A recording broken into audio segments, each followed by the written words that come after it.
हरे कृष्णा। आज मैं आपको श्री कृष्ण और द्रौपदी की कथा सुनाऊंगी।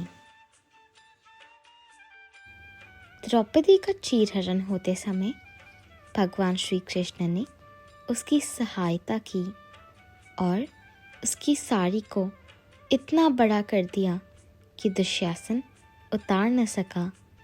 बात उस समय की है जब पांडवों ने हस्तिनापुर से अलग होकर अपने लिए इंद्रप्रस्थ का निर्माण किया।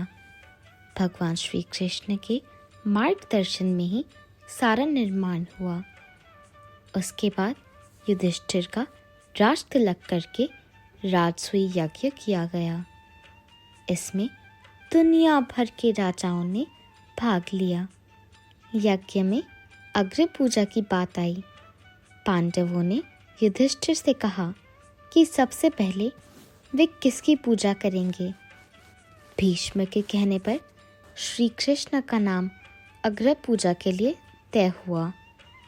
लगभग सभी राजा इसके लिए तैयार थे, लेकिन कृष्ण की बुआ के बेटे शिशुपाल इसके लिए तैयार नहीं थे।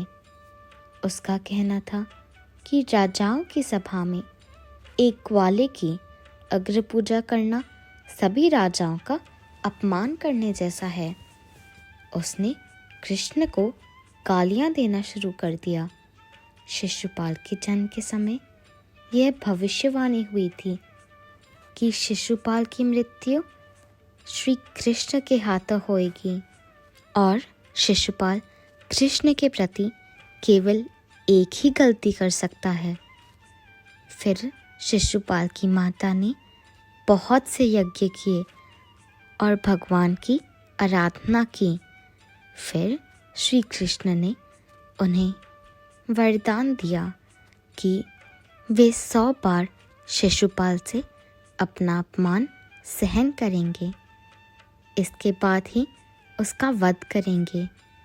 सभा में शिशुपाल ने सारी मर्यादाएं तोड़ दी और अनेकों बार कृष्ण का अपमान किया। 100 बार पूरा होते ही कृष्ण ने अपने सुदर्शन चक्र से शिशुपाल का वध कर दिया। चक्र के प्रयोग से उनकी उंगली कट गई और उसमें से खून बहने लगा। तब द्रौपदी ने अपनी साड़ी का पल्लू फाड़कर श्री कृष्ण की उंगली पर बांध दिया। उस समय कृष्ण ने द्रौपदी को वचन दिया कि उस कपड़े का एक एक धागा आकार में बड़ा होकर तुम्हारी सहायता के लिए लौटेगा। यह ऋण उन्होंने चीरहरण के समय चुकाया। इस कथा से हमें यह सीख मिलती है कि हमें सदैव अच्छे कर्म करने चाहिए, क्योंकि जो भी कर्म आपने किए हैं उनका फल समय आने पर आपको पूरे ब्याज सहित वापस मिलता है। तो आइए और मेरे साथ प्रेम से बोलिए, जय जय श्री राधे।